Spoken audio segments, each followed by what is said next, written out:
tinggi asam folat, bukan asam sulfat. Jangan diteruskan. Kemudian setelah saya bandingkan dengan salmon, rupanya ikan kembung jauh lebih banyak gizi dan proteinnya. Ini yang teman-teman serius itu, teman-teman perikanan kurang menyampaikannya. Anak saya pun nggak suka ikan kembung. Something wrong with the communication dari teman-teman perikanan kepada mendidik di rumah. Nah, setelah ini saya punya ikan. Dan dari ikan itu, mungkin teman-teman di dalam ruangan ini, stakeholders perikanan sudah sangat paham mengenai itu. Overall sebetulnya menurut saya sudah mulai banyak, tapi tidak terlalu bervariasi.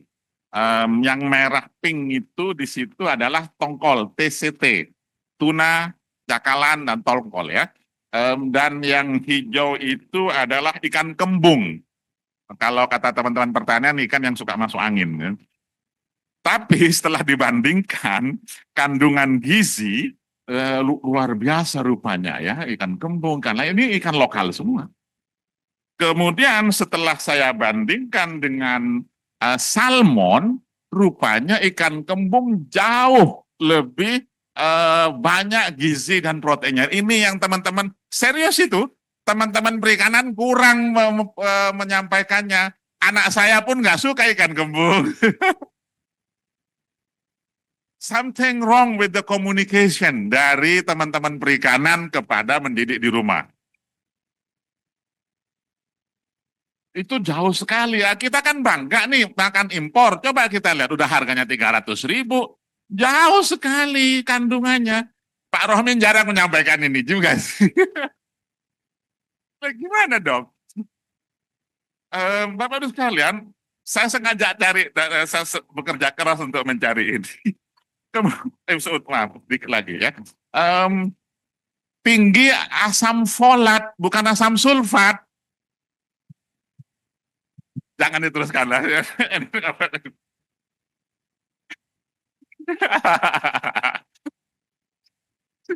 Baik. Nah, yang kita kurang juga Bapak Ibu sekalian, functional food.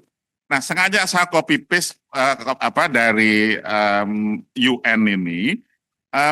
Kita perlu berpikir sedikit sejenak ini, karena kita kan sering mengatakan perubahan demografinya itu tentang bonus demografi, lalu kita komplain, kemudian kualitas pendidikan. Saya mau bahas yang lainnya. Bapak Ibu sekalian perhatikan, persentase anak-anak penduduk usia muda turun, persentase lansia naik karena perbaikan biaya pola makan, mungkin kemudian nilai harapan hidup. What is the consequences? Mereka, teman-teman lansia kita itu tidak butuh pangan rendang seperti kita. Mereka butuh pangan fungsional. Dan itu lebih banyak di sektor perikanan. Kalau yang begini bagi saya Pak Rohmin ini berat, karena di Indonesia pelajaran demografi nyaris hilang. Kecuali di FEUI. IPB nyaris gak ada, cuma satu semester, satu mata kuliah. Sebelumnya Pak Said Rusli, Pak Sudiarno Candronegoro itu betul-betul membangun kesadaran mengenai demografi. Dan Pak Wijaya Nisi Sastro ketika merancang RPJM zaman dulu itu menggunakan prinsip-prinsip demografi yang kita lupakan. Pernah di UNUD ada pusat studi demografi tapi kolaps mati. Karena kan teman-teman di kampus itu bikin pusat studi cari proyek, bukan mengembangkan ilmu. Serius itu. Menurut saya itu harus, nggak mungkin kita tidak mengenal ini. Kan dinamis, apalagi dengan aktuaria, dengan apa itu yang akan hidup ke sana semua gitu. Bapak Ibu sekalian, baru saya buka fish oil.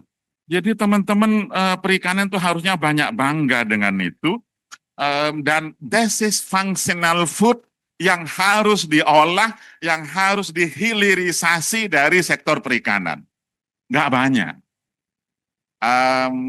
Kalau Lamina gimana Pak? Nggak banyak bikin beginian juga gitu.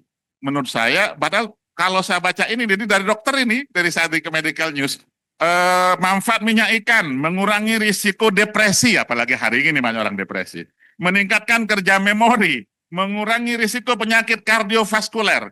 Mudah-mudahan saya tidak kena. Mengurangi risiko psikosis, bagus bagi perkembangan janin. Jadi konsumsilah minyak ikan, dia akan melenturkan pembuluh darah kata dokter. Saya nggak punya anak dokter, jadi susah. Nah, Bapak-Ibu sekalian,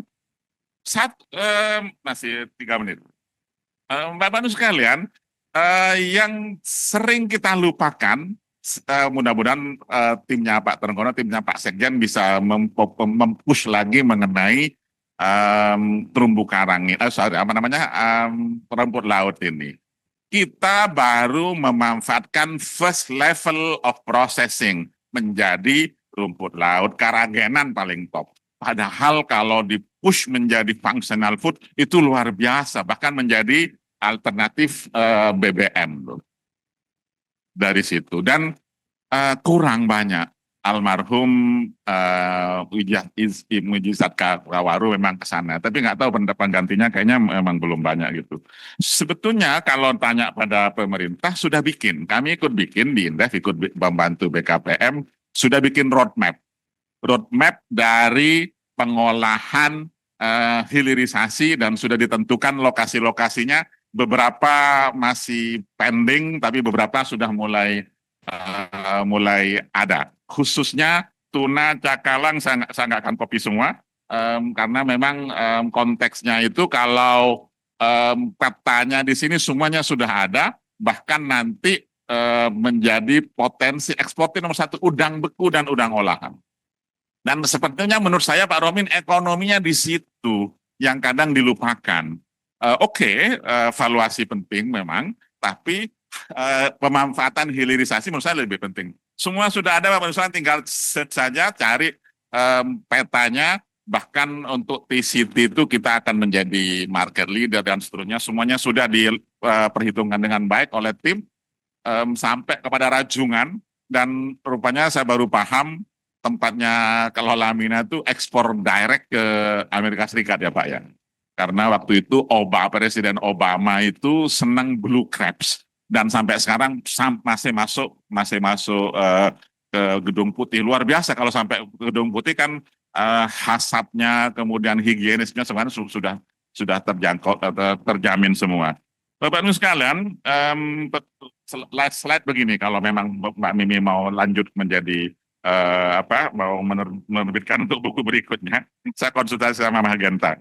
Di bidang akademik, valuasi ekonomi ini tetap harus dikembangkan karena nilai non pasar itu berbeda per daerah. Betul rumusnya sama mungkin, tapi kekhasannya sehingga kita lebih kaya jika nanti teman-teman DPR bisa mendorong KKP atau mungkin gubernur ikut membuat valuasi ekonomi di hampir atau di seluruh provinsi di Indonesia. Mungkin basis pengambilan keputusannya lebih bagus. Itu kan yang diinginkan oleh Bimumi menjadi buku berikutnya. Lalu saya tuliskan di sini, kebijakan pembangunan kelautan dan perikanan berbasis valuasi perlu lebih realistis. Tadi tidak sekedar terlalu fanatik ya informatalismenya. Sehubungan dengan problema keterbatasan data, kapasitas SDM, koordinasi antar lembaga yang masih dilakukan, dan kemudian ketiga, saya tuliskan tadi perlu dimensi ketersediaannya di-push. Oke, konsumsi sudah. Di tingkat praksis, aplikasi prinsip keberlanjutan pengolahan sumber daya alam yang lebih komprehensif tidak hanya pelarangan alat, tapi visi konservasi stok. Ini katanya belum ya. Konservasi stok ikan, perlindungan biota non target. Kalau dari Profesor Roni Wahyu itu kawasan ekosistem penting, saya nggak paham itu KEP itu. Sektor kelautan dan perikanan perlu belajar, kata Mas Ganta, dari sektor pertanian. Kami memiliki sustainability yang sudah cukup baik, rotasi tanaman, irrigation management, dan kalau itu bisa diadopsi, dikembangkan menjadi penanggulangan illegal fishing, mungkin kita bisa melakukan diskusi yang lebih baik. Terima kasih. Akhirul kalam. Assalamualaikum warahmatullahi wabarakatuh. Waalaikumsalam warahmatullahi wabarakatuh. Terima kasih Prof. Bustanil Arifin.